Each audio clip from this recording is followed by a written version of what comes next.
Hello, my name is IvanLoredo SIU. I'm very glad to be with you in this 40th Congress of the Société Internationale d'Urologie, the SIU, and I hope my talk with you is of significance and of help. It's called Never Give Up. I will talk about something that happened to me back in 2017 and also about other assorted things that have happened to me in mountaineering, and this is a slide about how to develop yourself in terms of leadership and in terms of concrete experiences, and also in not giving up.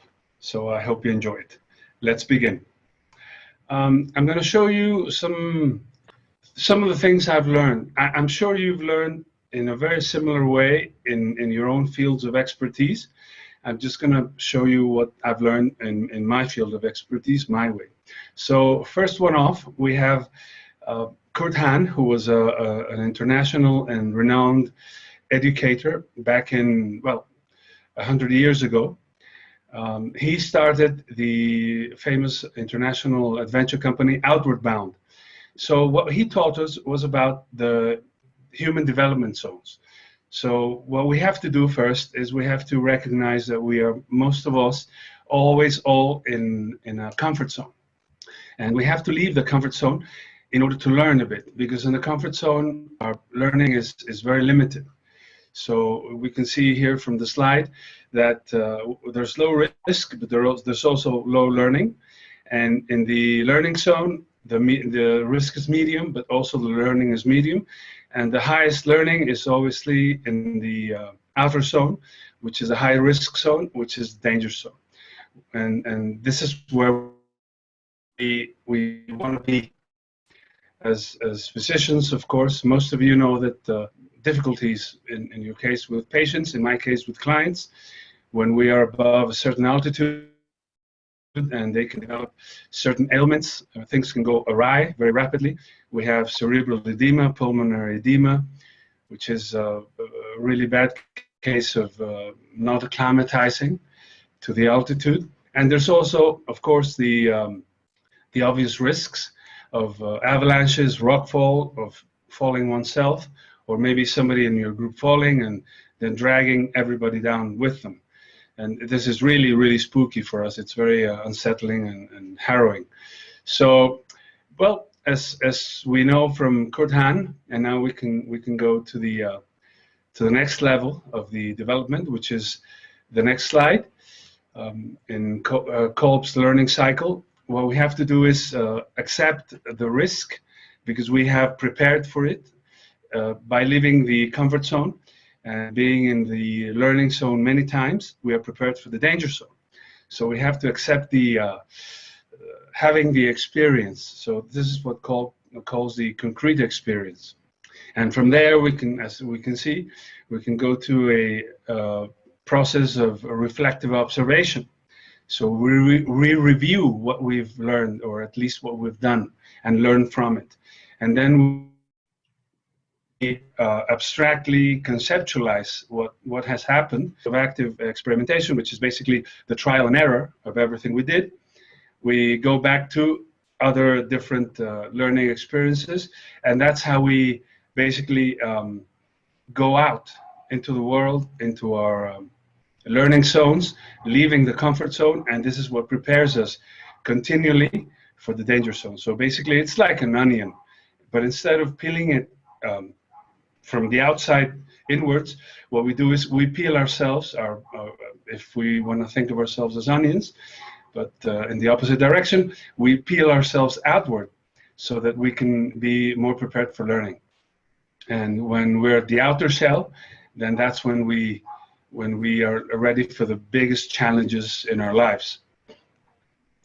So I just want to tell you about going on to the third slide. This is me and a good buddy of mine from Finland. His name is Ari Piela. We are there in Camp 1 of Everest Lhotse. Everest is a big massif which has another very big mountain next to it called Lhotse. On that occasion, back in the spring of 1997, I was actually climbing Lhotse, not Everest, but it's basically the same route as Everest, up to about 7,900 meters, so that's about 90% of the way. And then I have to deviate to the right side to climb Lhotse, and then the people who paid like 10 times more than I did, then they deviate to the left side, to the South Col, to climb Everest. Many people ask me, why didn't you just go to Everest, go to the left side? Well, first of all, ethics. I knew I was in Lhotse. I wanted to try Lhotse. Lhotse is more difficult than Everest because the final 500 meters is a very steep couloir. A couloir is an ice ramp, a steep gully, and Everest doesn't have that.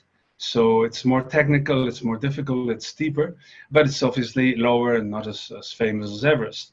But I wanted the challenge, and also it came at a much lesser price. And also there's people watching you, there's liaison officers who are told by the expeditioners who paid a lot more than you did that you decided to go to Everest instead of staying on Lhotse.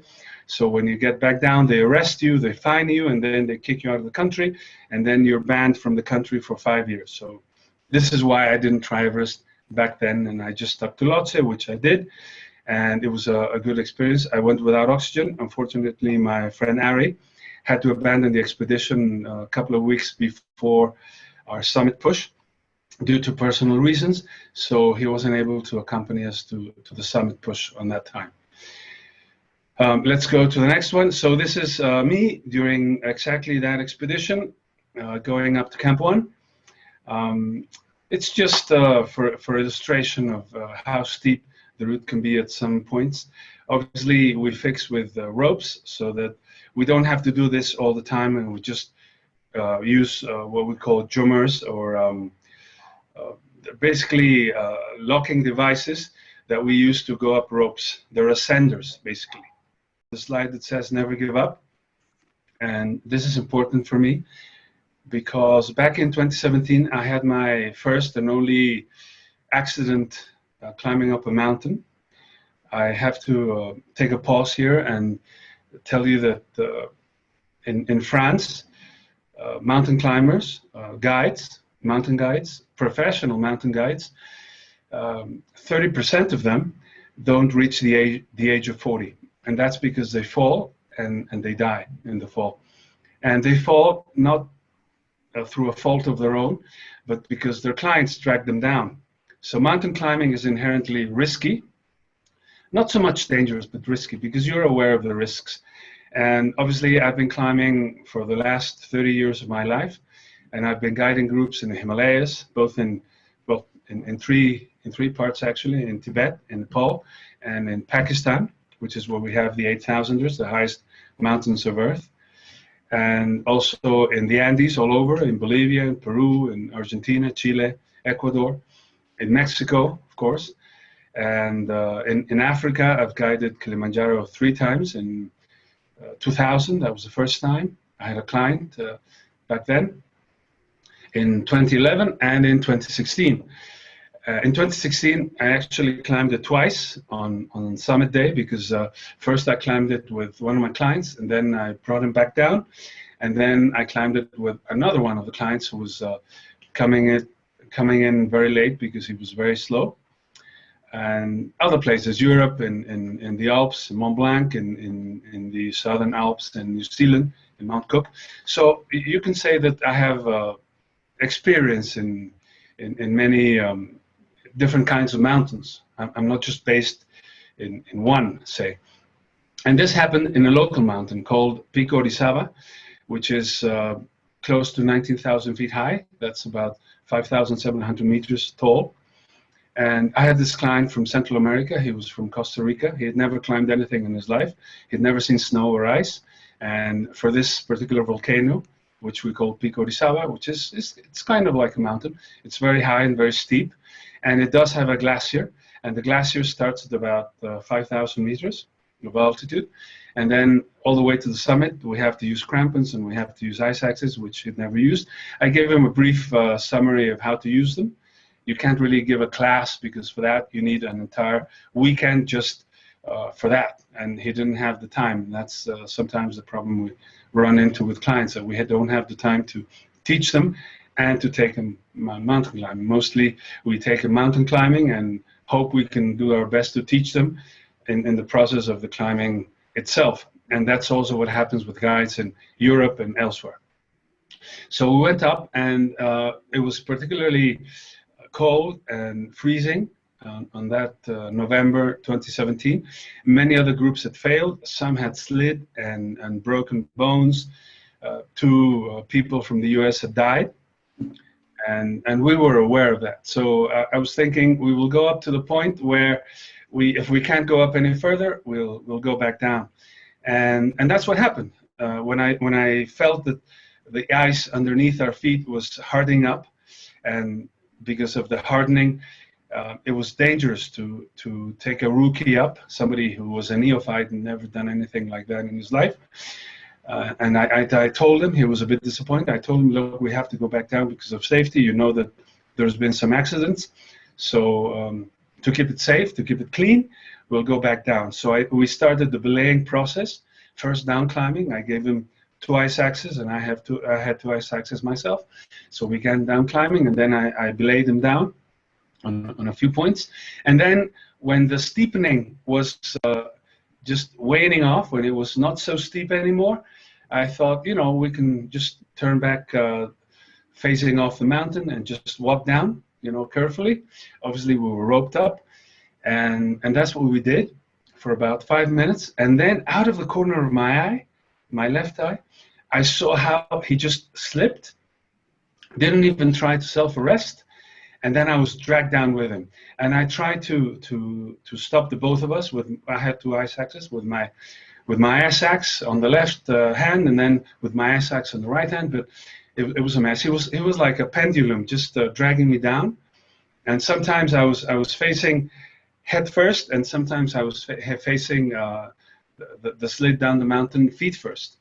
So it was very gutting. It was very painful because I was getting pummeled by the ice beneath us, which was very hard, and so was he. But he was about maybe 12 feet below me, and he was basically dead weight. He wasn't trying to stop. He wasn't trying to do anything, and I was trying to stop the both of us. And I knew that if I gave up, because that's the easy thing to do, just giving up and seeing where you would end up. That's how really bad accidents happen, and we would be crashing against rocks that were below. And I knew that maybe we wouldn't be in. Maybe I wouldn't be talking to you right now, or we would have ended up in hospital with broken bones and having to be rescued. And I really wanted to avoid that. So all the way down, and maybe it was 15, 20 seconds. I don't really know, but it seemed like a lifetime. And I was so tired because I couldn't stop us. And every time I tried to stop us, the ice axes kept ricocheting off the ice, and it was very strenuous for me, very fatiguing. I was totally knackered. And at one point, I do remember, I thought to myself, okay, just let it be whatever it will be, and see what happens. But I remember that I have this friend. He's a speaker now. He's quite famous himself. He doesn't have one arm. His name is Gary. I met him in Lhotse back in 1997 in Nepal, and we've kept our friendship ever since. And you know where he lost his arm, his left arm? In Pico di Saba, falling in exactly the same condition, the same circumstance, the same situations. And his companion, his rope mate, he died, and he lost his arm. So I thought about Gary, and I said, no, this can't happen to us. I will not give up. So I kept trying and trying and trying until finally I was able to stop us. And we were all bruised up. I dislocated my right wrist. I also hurt my left one. And I almost, I really sprained both my ankles, but mostly my left ankle was really hurting. It was really bad. And when I got back home, I was all bruised, all purple all over. I bruised like a peach. Not that I bruised like a peach, but the beating was so hard that I did bruise like a peach. And also my left, I guess because of lack of circulation at the same time, my left ankle was also bruised up, very purple. So this is the lesson I learned that time. You should never give up. So we should never give up when things are hard, when times are hard. In these COVID times, we shouldn't give up. If we're going to go, we have to go trying. So this is what I've learned, and what I wanted to share with you about that experience. I have kept climbing. I have kept, in fact, 3 days after that accident, I had another climbing gig with a group, and I went and I did it. I told them about the fall I'd just taken, and I went up all bruised up, and the next week again and again, and I've had, well, not 100, but certainly a few dozen climbs ever since, and I don't really feel the worse for wear.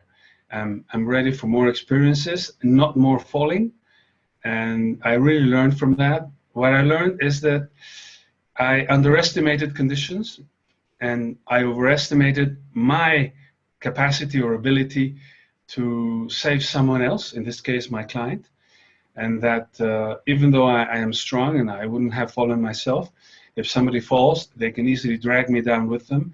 So what I also learned is that whenever they're very, very rookie or lack the experience, I will tell them that we shouldn't even go up.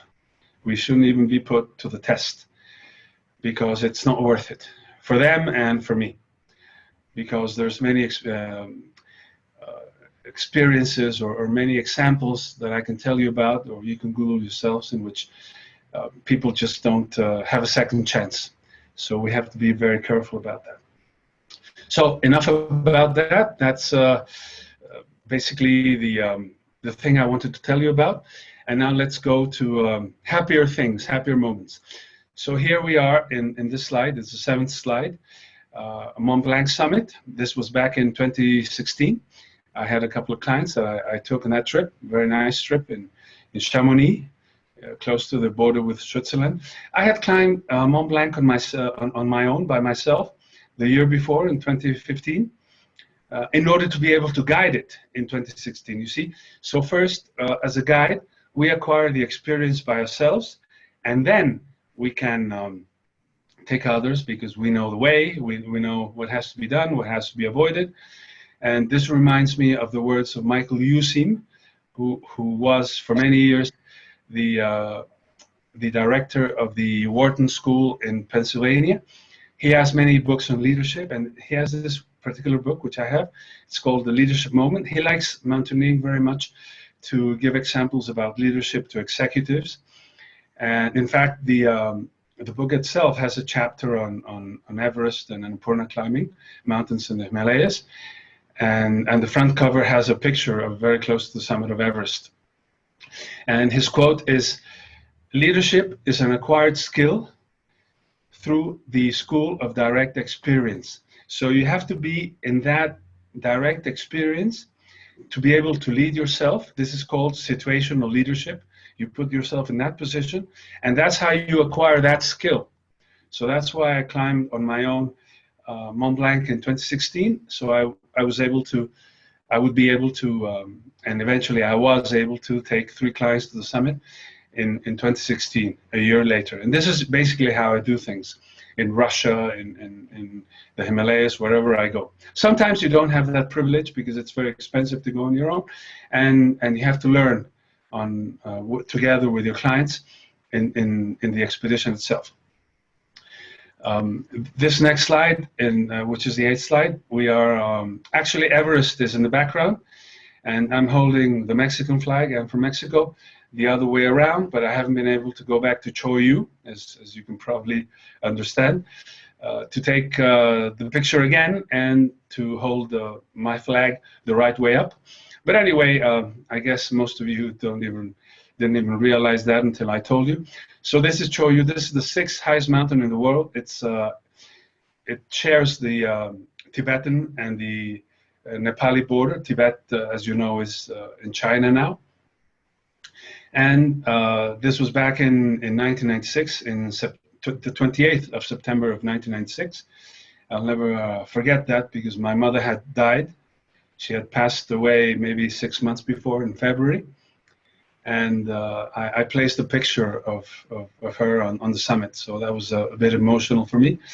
And also I had pneumonia, and I climbed it with pneumonia. I was taking meds back then. In that picture, I wasn't feeling very well, But anyway, I made it and I took it, and I'm very proud of that picture because of what I just told you. The next slide, we can see it's a mountain much more recently. It's a high mountain. It's a technical and an interesting mountain to climb. I also took a client from Mexico, and that was back in the summer of 2017. That's a selfie. Because my client is just below me, and the summit, as you can see, is a cornice just behind me, maybe 20 feet, no, maybe 25 feet further. Aconcagua, which is the next summit, the 10th slide. Aconcagua is a summit that I've climbed 8 times. And this is the last time I climbed it. The first time I climbed it was back in 1993, always taking clients. In this occasion, one of my clients, her name is Marina, she's from Canada. She took that photo, that picture. And Aconcagua is a very nice memory for me. I really like going there, and I hope I can go back soon. Now with COVID, we have to wait for mountain trips because obviously, as you know, it's not easy to make those kind of trips. The next one, we have slide number 11, Broad Peak. That was my first 8,000er. This is an interesting slide because I climbed it with Scott Fisher of the Everest 1996 disaster fame. Maybe some of you saw the picture, Everest made in 2015. It's in Netflix. And well, I knew many of the people who died on Everest on that expedition. I myself was invited to Everest that time, but I didn't have the money to go. And this is a picture that Scott Fisher took of me, and he gave it to me. And we're in Camp 3 on Broad Peak, which is right next to K2. And as I said, it borders with China. And it's in Pakistan and China. And this was back in August of 1995. And then we have more slides. That's me on slide number 12 on the summit of Chopicalque in Peru. That time I had a client from the States. Her name is Jamie. And it was a good climb. It was a hard climb, but it was very enjoyable.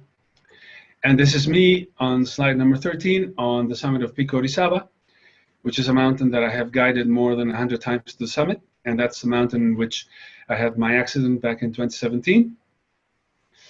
The next one, slide number 14, that's on the summit of Ayunaraju.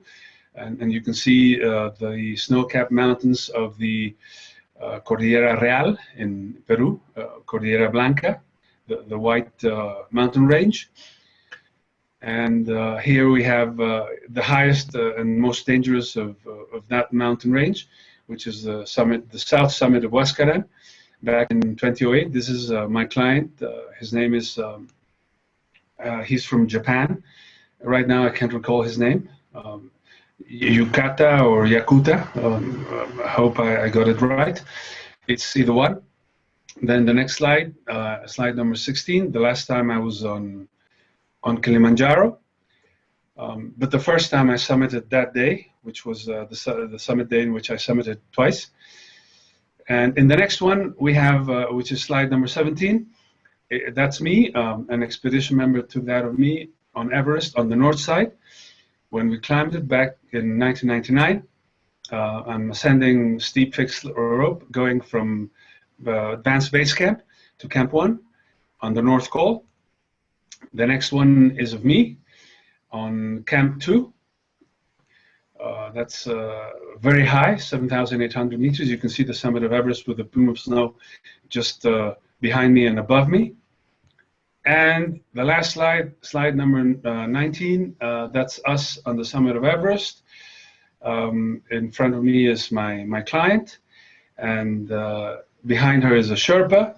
And next to the Sherpa, there's a picture which is not very clear of the Dalai Lama, and behind it is Mount Makalu, which is the reference point that you're on the summit of Everest. Makalu is a mountain I climbed back in 1998, in the spring of 1998, with the Catalonian team. It's much harder than Everest, and we didn't have any Sherpas or any oxygen.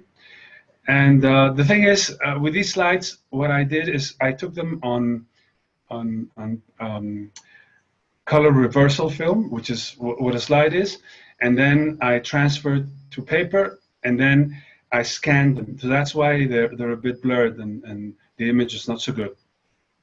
So anyway, that's my talk for you on this occasion, and I hope everything is going fine with you back home, and that things are being not so bad with these difficult COVID times, and that, of course, I know you never give up, and I hope that this gives you more reasons and more motivation not to give up. Let's not all give up. Let's all not give up, and hope the rest of your Congress is the best it can be. And glad to be with you. Godspeed to all.